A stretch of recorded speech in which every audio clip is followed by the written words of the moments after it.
राजन इस प्रकार अवध में चारों भैयाओं का प्रकट्य हुआ।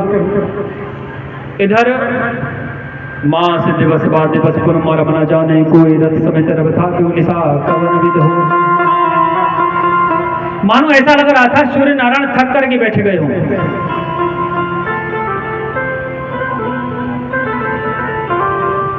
इस प्रकार महीनों तक वर्षों तक उनकी बधाइयां होती रही। उसके बाद फिर समय आया, धीरे धीरे भगवान राम का यानी दशरथ नंदन पुत्रों का बाल्यपन निकलने लगा। नामकरण का समय आया। महर्षि वशिष्ठ आकर के नामकरण करने लगे कि इनके नाम अनेक अनूपा, मैं नृप के हेब सुमित अनुरूपा। कि जो आनंद सिंध सुख राशि,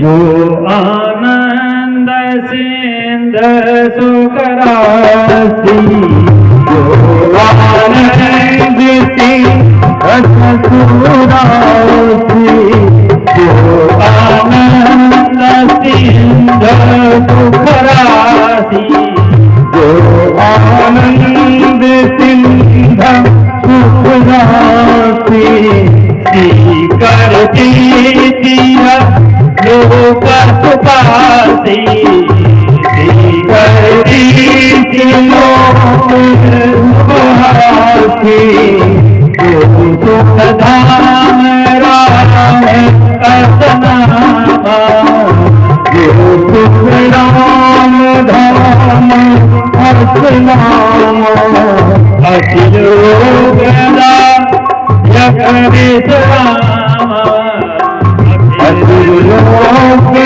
यक विश्रामा, ईश्वरण को बन कर जोई, पाकर नाम भरते कंस होई, आगे सिमरन तेर सुनाता, नाम सतुधन वेद प्रकाशा, नाम सतुधन वेद प्रकाशा।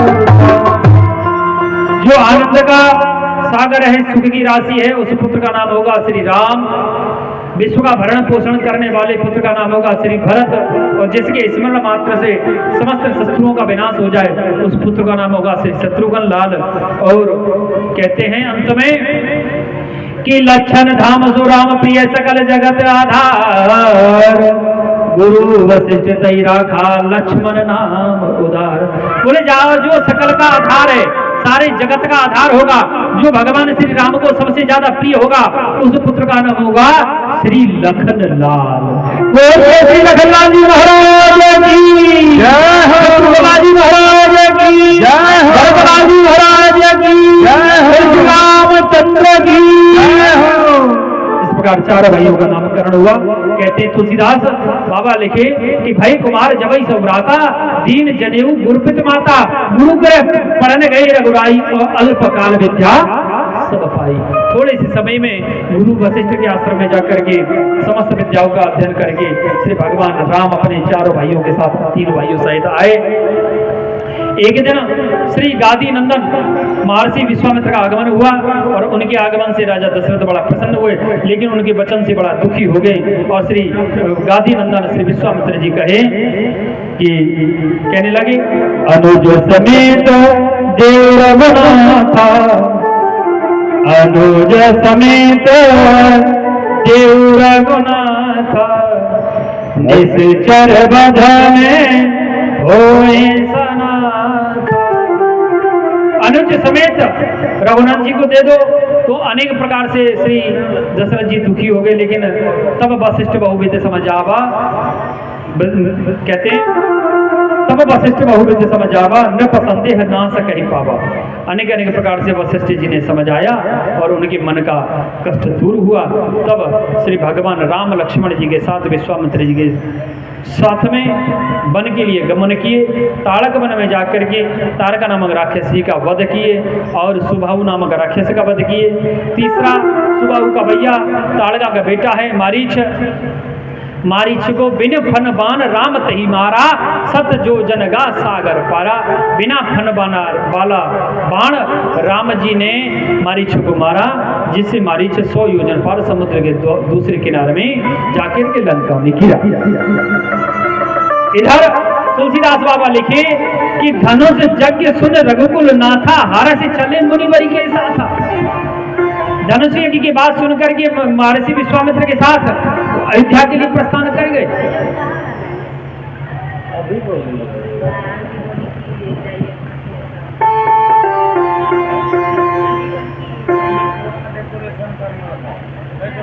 आचार्य श्री सुखदेव कहते, राजन, रास्ते में महर्षि गौतम का आश्रम पड़ा।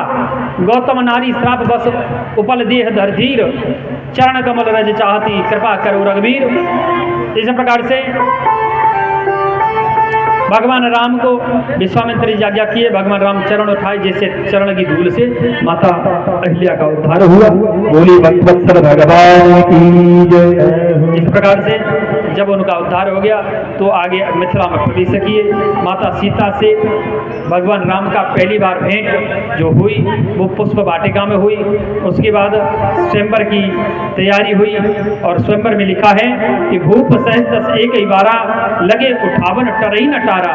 1000 राजा मानो ऐसे 10,000 राजा एक साथ धनुष को उठाने के लिए लगे, लेकिन कोई हिला नहीं पाया।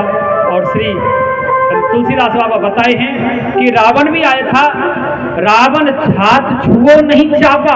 रावण ने धनुष को स्पर्श नहीं किया। क्यों नहीं किया? क्योंकि धनुष जो था वो उसके गुरु, ध्यान देना, यहाँ एक बड़ी विडंबना है बिहार में कि ध्यान देना मेरे शब्दों को, कि रावण ने जो, रावण के गुरु हैं भगवान भोलेनाथ, ठीक है, और उन्होंने धनुष को छुआ नहीं था। क्योंकि अगर धनुष को छूते तो अपने गुरु का अपमान होता। और लगता है बिहार में 80% लोग नहीं है तो मोटा मोटी 60% लोग तो कन्फर्म है शिव जी को अपना गुरु माने हुए हैं। शिव जी को गुरु मानना अलग बात है, गुरु मंत्र का उच्चारण करना अलग बात है, और मंत्रोच्चारण करना अलग बात है। आप शिव गुरु माने, शिव जी का गुरु मंत्र उच्चारण करो, ठीक है, कल्याण होगा। लेकिन वैदिक मंत्र उच्चारण करने का अधिकार नहीं है। वैदिक मंत्र उच्चारण करने का अधिकार जब है जब आप शरणागति हो जाएं। सदा शिवाय नमः, सदा शिवाय नमः। क्योंकि रावण का भी गुरु कौन था? भगवान शिव थे। रावण हाथ छुओ नहीं चापा।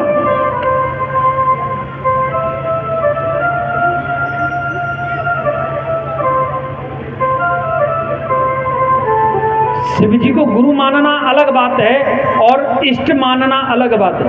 इष्ट आप अपना इष्ट भगवान किसी को भी मान सकते हैं, क्योंकि शिव जी इष्ट भगवान नहीं है आपका, वो आपका गुरु है, गुरु है, और गुरु को बदला नहीं जाता।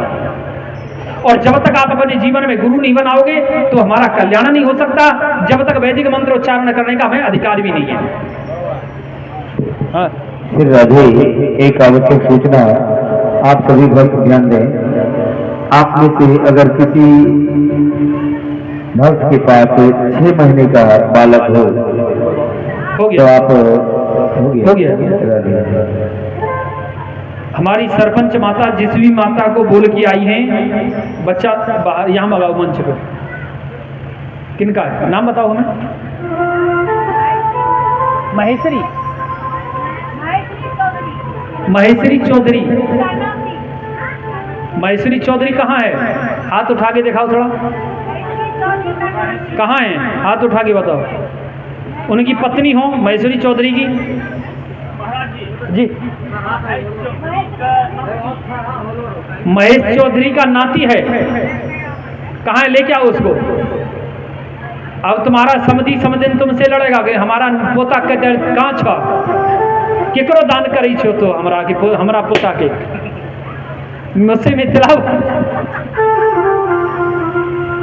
मुझसे मैथिली बोला नहीं जाता है, लेकिन हाँ मैथिली को दलिया बना देता हूँ बोल के, उल्टा सीधा बोल के दलिया तो बन ही जाता है। खिचड़ी नहीं बनेगा तो दलिया तो बन ही जाएगा। उस बच्चे को ले आओ मैया, कहाँ है जल्दी। ये जो बच्चा खड़ा है इसके हैंड ओवर कर दो, उसकी नानी लेके आएगी गोद में, कहाँ है।